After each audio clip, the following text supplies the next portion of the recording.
안녕하세요. 시들링 소울입니다. 제 개인적으로 현재 읽고 있는 17가는 자신의 관념의 틀에서 벗어나 새로운 영혼적 관념으로 세상을 바라보는 것에 대해 생각을 하도록 하는 가입니다. 예전에 어떤 분이 제게 인간이 불행을 느끼는 이유에 대해서 질문한 적이 있었습니다.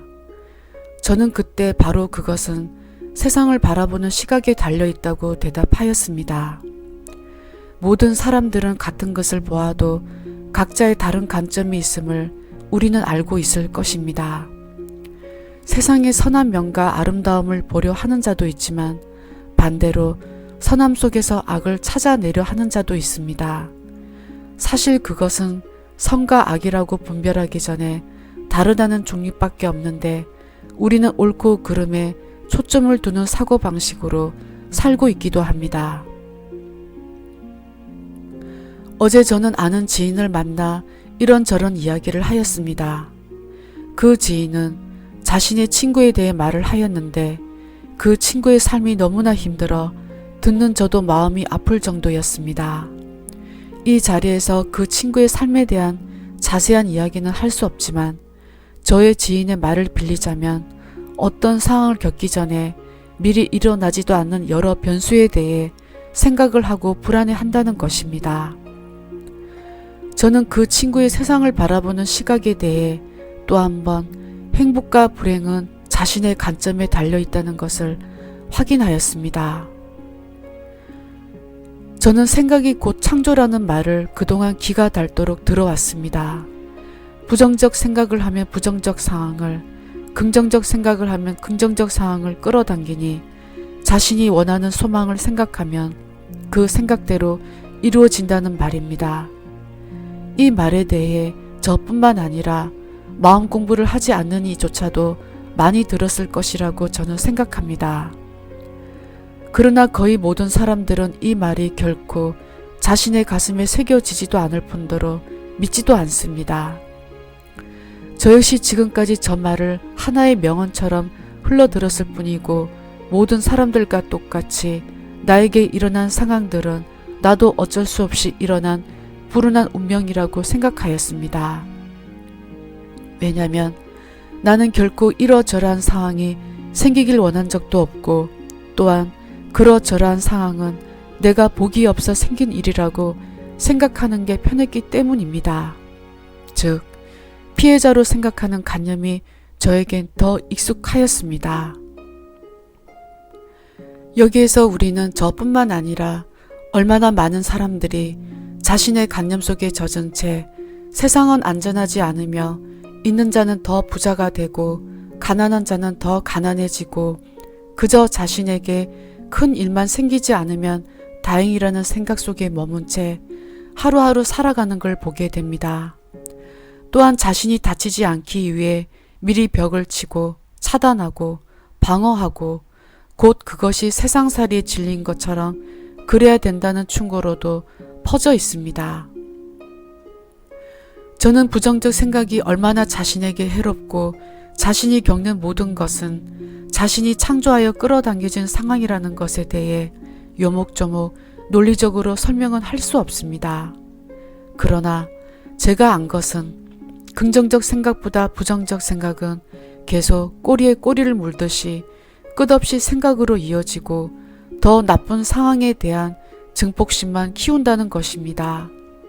긍정적과 부정적은 같은 질량을 가지고 있다 하여도 우리는 오랜 세월 동안 부정적 생각에 먹이를 주었던 습관이 있기에 부정적 생각이 점점 더 크게 자라기가 쉽습니다. 그래서 긍정적 생각을 일으키기가 어렵고 설사 긍정적 생각을 일으킨다 해도 곧 밑바탕에는 설마 나에게 그런 일이 생길 수가 있을까? 라며 바로 포기해버립니다. 즉 같은 질량을 가진 생각이라 하여도 부정적 생각은 나에게 그런 일이 생기면 어떡하지? 라며 자신이 최대한 상상할 수 있는 나쁜 상황을 또 생각하고 또 생각해냅니다. 그렇게 끝없이 이어집니다. 그러나 긍정적 생각의 밑바탕에는 그런 행운은 나에게 절대로 올 수 없을 거란 뿌리 박힌 믿음으로 인해 부정적 생각처럼 좋아진 상황을 또 생각하고 또 생각해내지 못합니다. 그렇게 긍정적 생각은 찰나로 끝나 버립니다. 사실 길 가는 사람 아무나 붙잡고 부정적 생각이 해롭다는 것을 모르는 이는 아무도 없을 것입니다. 그러나 모든 삼척동자가 아는 진리이나 우리는 그것을 고치기가 너무나 어렵습니다. 오늘 저는 친한 친구를 만나 즐거운 시간을 가졌습니다. 친구와 이런저런 이야기를 하는 중에 친구가 이런 말을 하였습니다. 자신의 돌아가신 아버지는 예전에 자식들이 좋은 음식점에 모시고 식사를 하고 나면 꼭 다 드시고 나온 뒤 식당의 음식에 대해서 짜다 달다는 등 흠을 잡는다는 것이었습니다. 그럼 기껏 모시고 간 자식들은 기분이 상해서 돌아오곤 하였다는 것이었습니다. 그러나 아버지는 그 버릇을 고치지 못하였다고 하였습니다. 그런데 언젠가부터 본인이 사람들과 식사를 하고 나면 이 집 음식은 너무 짜, 간이 안 맞아 등등 아버지와 똑같은 행동을 하고 있었다는 것입니다. 그 뒤 친구는 자신이 아버지와 같은 행동을 하고 있다는 것을 알고 그것이 같이 식사를 하는 상대에게 얼마나 기분이 나쁜 일이라는 것을 느낀 뒤 고치기 위해 노력을 하였다고 하였습니다.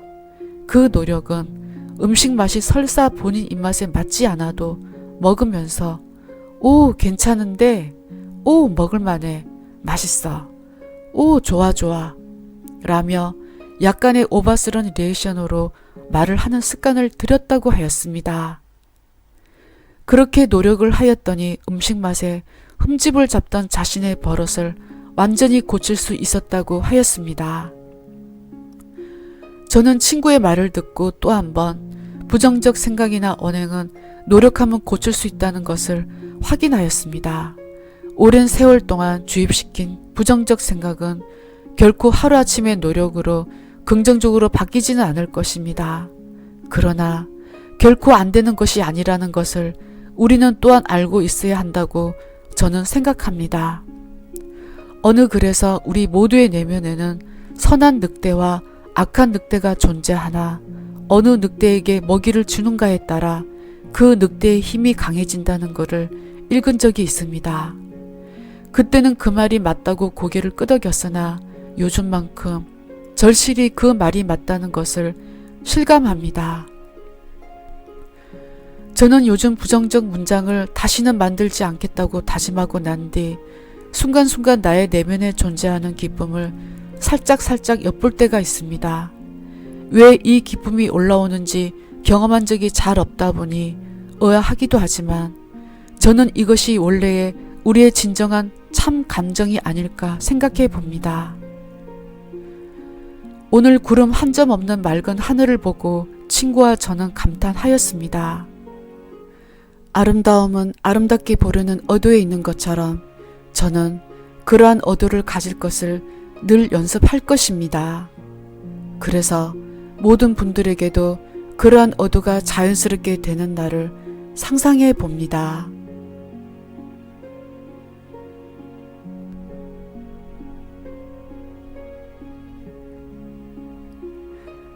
레슨 17.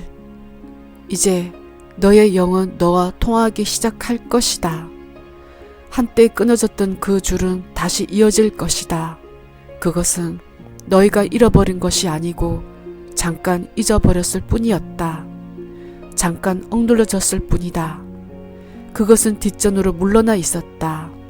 그것이 이제 너의 귀 속으로 잔잔히 소곤거림을 시작한다. 너의 꿈속으로 너를 방문할 것이다. 전에는 눈에 안 들어오던 책들이 너의 관심을 끌 것이며 책방에서 영적 서적들이 있는 곳으로 너의 발길이 움직이기 시작할 것이다. 깨달음을 성취하고자 하는 갈망이 너의 마음속에서 시작되었다. 지금 이 순간부터 너희가 아직은 이해하기 힘들겠지만 너에게 좀 더 깊숙이 너 자신을 들여다볼 수 있는 계기를 주는 일들이 하나씩 일어나기 시작할 것이다. 명상을 가르치는 선생이 나타나고 기도 그룹에 조인할 것이며 영적 공부에 발을 딛기 시작할 것이다. 그리고 새로운 질문이 너 속에 일어날 것이니 더 이상 너희는 내가 어떻게 살아가? 어떻게 돈을 벌어? 이 모든 것을 나는 어떻게 할 수 있어? 가 아니고 나는 누구인가? 라는 물음을 던질 것이다. 이 질문은 많은 형식으로 이루어질 수 있겠지만 결국은 이 하나로 요약이 된다. 나는 누구인가? 나는 무엇인가? 나는 어디서 왔는가? 인생은 무엇인가? 이 질문들이 가슴속에서 울렁거리기 시작할 것이다. 처음에 이 질문들은 한 10살에서 12살쯤부터 나타날 것이니 그것은 바로 이 즈음에 개성의 자각이 일어나기 시작할 것이기 때문이다. 그 나이쯤 더 이상 너희가 너희 부모님들의 일부가 아니라는 것을 느끼게 될 것이다. 그 속에는 너만의 개성을 지니고자 하는 열망이 있다. 이 질문들이 너희를 처음 찾아오기 시작했을 때 너 가슴 속 뭔가 울렁거림을 느끼기 시작할 것이다. 대부분 그 질문들은 처음에 무시당할 것이다. 아직도 너희에게는 할 일이 너무나 많다. 너희는 생각하는 방법을 배워야 한다. 차를 모는 법도 배워야 한다. 돈 계산하는 법도 배워야 한다. 20대 중반쯤 되었을 때 이 질문들은 다시 너의 마음을 찾을 것이며 아직도 너희는 물질적 안정을 찾는데 너의 혼심을 기울이고 있을 것이다. 그 질문은 다시 뒷전으로 물러나게 된다. 30, 40대가 되었을 때 그 질문들은 점점 더 너의 의식 속에 중요함을 차지하기 시작할 것이다. 그때쯤 너희는 이미 돈을 벌고 모으는 방법을 습득하였을 것이며 이 모든 경험들을 이미 이 세상에서 해봤을 것이다. 성관계도 가져봤을 것이며 케이크도 만들어 봤을 것이다. 생일 파티도 해봤을 것이며 술에 취해 보기도 했을 것이니 너희는 거의 모든 것을 경험해 봤을 것이다. 그러나 그 무언가가 조금씩 너의 마음을 씹을 것이다. 이 시기는 너에게 가장 힘든 시간이 될 것이다. 그리하여 너 자신에게 이렇게 질문할 것이니 내가 혼신을 바치고자 하는 것이 무엇인가? 사랑인가? 아니면 공포인가? 공포가 나를 조종할 것인가? 내가 나 자신을 정의하는 데 썼던 그 원칙과 법칙들, 내가 살아남고자 써왔던 이 모든 것들이 나 자신을 깨닫는 것보다 더 중요한가? 깨달음으로 가는 길은 너희가 이 3차원의 세계를 보는 관념을 가지게 한 의식의 체계를 무너뜨리는 것을 요구한다. 최종적으로 완전한 깨달음을 성취하기 위해서는 이 인생으로 태어나기 전에 가지고 있던 그 깊숙하고 감지하기 힘든 관념들을 허무는 것을 요구한다. 너희 속에 잠재하고 있던 모든 관념들이 다 지워지고 깨끗이 닦였을 때 결국 영혼의 정체만이 남게 되니 그 안에는 에고의 의식의 흔적조차 찾을 수 없을 것이다. 너의 영혼 깊숙이 새겨진 그 모든 패턴들은 마치 자석과도 같으니 그것과 연관성을 가진 모든 것들이 너의 패턴에 끌려들어 올 것이다. 너희가 자주 말하는 사랑에 빠지다 라는 말은 너의 의식 깊숙이 새겨진 그 패턴이 마치 손에 장갑을 맞추는 듯 맞는 에너지를 만나 인연이 이루어지는 것을 말한다. 어떤 장소를 방문했을 때 오래된 이 환생이 전에 겪었던 경험에 의해 이루어진 기억이 되살아나는 일도 있다. 그 따뜻하고 좋은 기분은 너희로 하여금 나는 이 세상에서 이곳에서 꼭 살아야 해. 나는 이 사람이랑 꼭 내 인생을 보내야 해 라고 말하게 한다. 이 현상은 카르마에 의해 이루어지니 너 속 깊숙이 지니고 있는 그 패턴이 다른 비슷한 패턴들을 너에게 끌어들이는 것이다. 깨달음은 항상 경계함을 요구하니 3차원의 세계 속에서 반응에 이어진 삶을 살기보다 이제는 관찰하고 느끼고 깊숙이 생각하기를 시작할 것이다. 너희는 아마도 어떤 영적인 간행을 따르기 시작할 것이다. 명상이나 어떤 영적 의식을 하면서 이 차원의 경험을 끊고 방해하여 그 습관을 따라 무의식적으로 더 이상 살지 않게 될 것이다. 너희가 반 시간 동안 조용히 앉아 있든지 연부를 하든지 또는 산책을 함으로써 이제까지 해왔던 습관에만 따르지 않고 이제는 뭔가 다른 것을 하게 될 것이다. 그리하여 너의 마음을 다시 그것 자체로 돌아가게 할 것이다. 너희는 세계를 목격하는 자가 아니라 자신을 목격하는 자로 변신할 것이다. 이제 이 과정을 빨리 진행하고 싶어하는 이가 있다면 그것은 아주 간단하다. 세상사에 관심을 쏟고 그것에 대한 걱정을 하는 것보다 너 자신을 관찰하고 목격하는 데 시간을 더 보내라. 너의 처지를 비관하여 세상과 부모와 사회와 신을 원망하는 데 쓰지 말고 그것을 너의 것으로 받아들이라.